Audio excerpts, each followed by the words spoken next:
মালাকুল মউত আজরাইল প্রত্যেক মানুষের কাছে যখন জান কবজ করতে আসে, এই জান কবজ করতে আসলে আজরাইল কারো কাছে তাকে না দেখাইয়া জান কবজ করে না।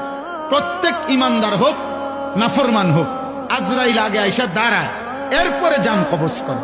এ দাঁড়াইবার সময় হাদিসের মধ্যে আছে, মালাকুল মউত আজরাইল যখন এসে দাঁড়ায়, তো নাফরমান আর পাপী তার সামনে আজরাইল যখন দাঁড়ায়, এতটা বিভৎস, এতটা কুৎসিত, এতটা জঘন্য ভয়ানক আগুনের লেলিহান শিখাওয়ালা আকৃতি নিয়ে দাঁড়ায়।